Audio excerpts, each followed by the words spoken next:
पुत्र प्राप्ति के लिए तपस्या करने हेतु भगवान श्री कृष्ण का महामुनि उपमन्यु के आश्रम में जाना, महामुनि उपमन्यु द्वारा उन्हें पाशुपति योग प्रदान करना, तपस्या में निरत कृष्ण को शिव पार्वती का दर्शन और श्री कृष्ण द्वारा उनकी स्तुति करना, शिव द्वारा पुत्र प्राप्ति का वर देना तथा माता पार्वती द्वारा अनेक वर देना और शिव के साथ श्री कृष्ण का कैलाश गमन।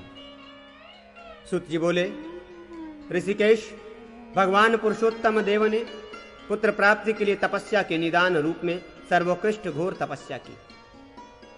अपनी इच्छा से ही अवतीर्ण कृत्य विश्व को धारण करने वाले ये श्री कृष्ण अपने स्वरूप के मूल ईश्वर भाव का परिज्ञान करने के लिए उत्तम तप स्थल के अन्वेषण के बहाने पक्षीराज गरुड़ पर आरूढ़ होकर विचरण करने लगे। हाथों में शंख, चक्र, गदा तथा श्रीवत्स के चिन्ह से चिंतित श्री कृष्ण योगियों द्वारा सेवित अनेक प्रकार के पक्षी समूहों से व्याप्त मुनिंद्र महात्मा उपमन्यु के आश्रम में पहुंचे। वो आश्रम विविध प्रकार के वृक्ष और लताओं से व्याप्त अनेक प्रकार के पुष्पों से सुशोभित ऋषियों के आश्रमों से युक्त तथा वेद मंत्रों की ध्वनियों से निदादित था। सिंह, भालू, शरभ, व्याघ्र और हाथियों से व्याप्त था। स्वच्छ स्वाद युक्त पीने योग्य जल वाले सरोवरों से सुशोभित था। विभिन्न प्रकार के उद्यानों तथा शुभ देव मंदिरों से संपन्न था। ऋषियों, ऋषिपुत्रों, महामुनिगणों, वेदाध्ययन संपन्न तथा अग्निहोत्र करने वालों से सेवित था।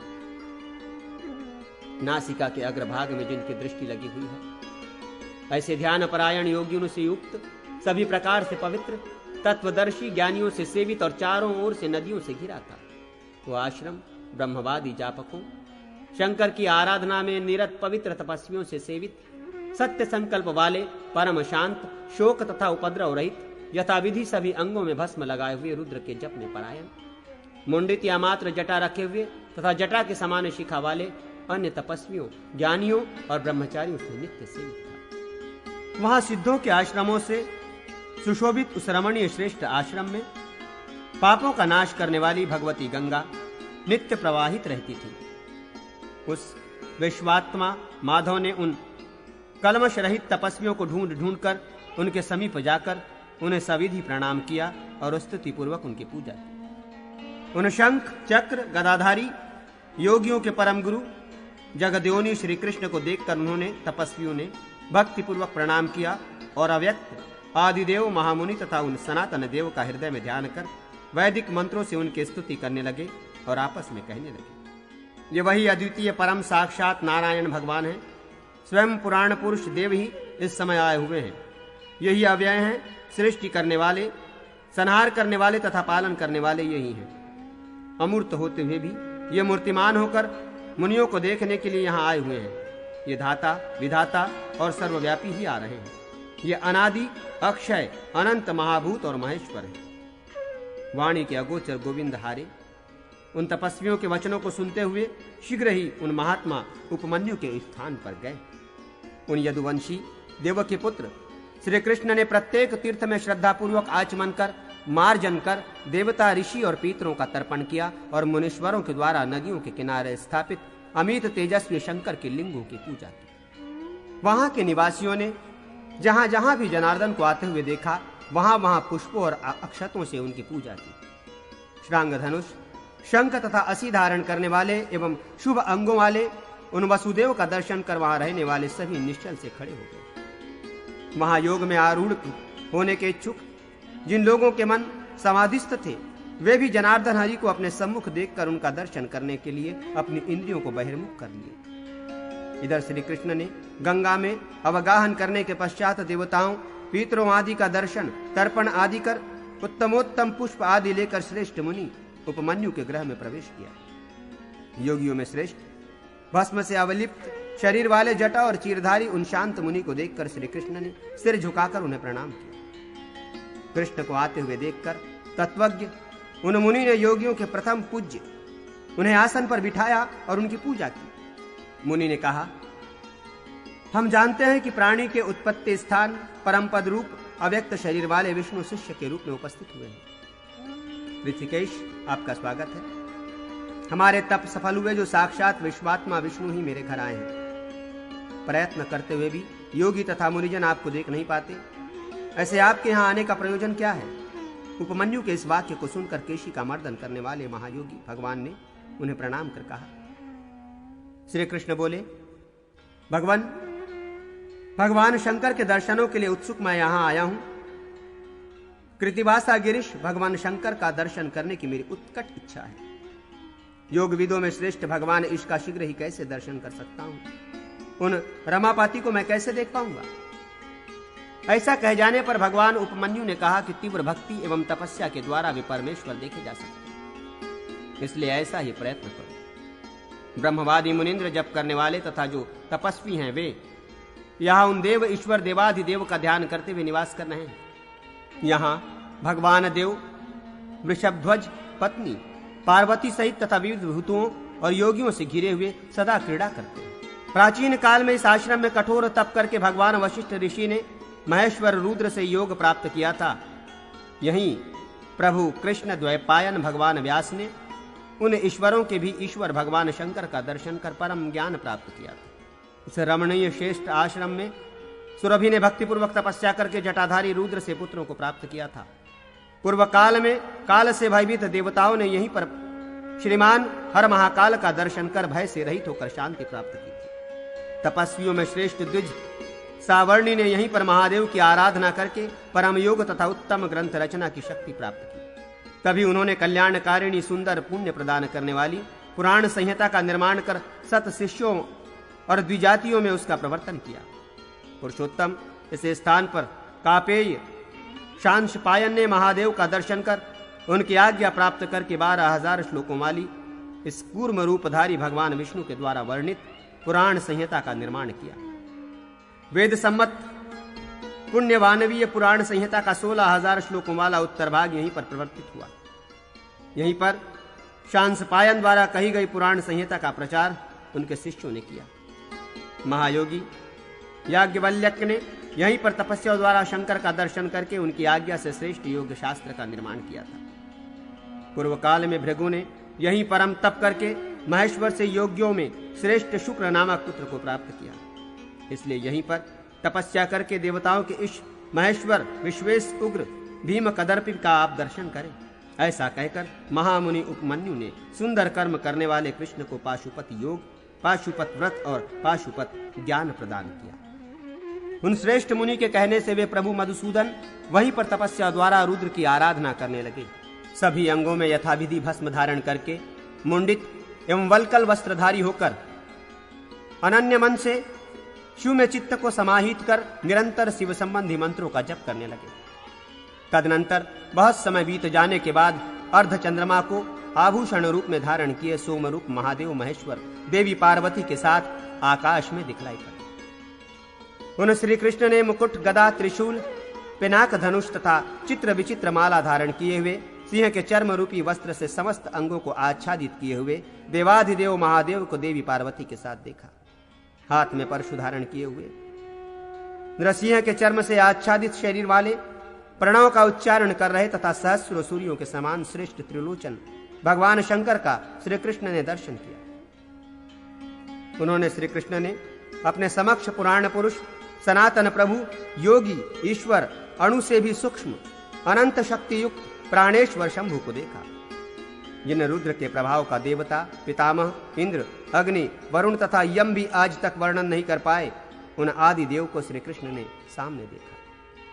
उस समय उन्होंने भगवान शंकर के वाम भाग में शंख, तलवार तथा चक्र धारण किए आत्मरूप अव्यक्त अनंत तथा अनंत रूप वाले आदि देव विष्णु को देखा। वे भी बहुत सी स्तुतियों के द्वारा इस शंकर की ही स्तुति कर रहे। उन भगवान शंकर के दक्षिण भाग में उन्होंने श्री कृष्ण ने हंस पर आसीन अत्यंत प्रभाव वाले देवता के स्वामी लोक गुरु पितामह को आकाश में हाथ जोड़े हुए इसकी स्तुति करते देखा।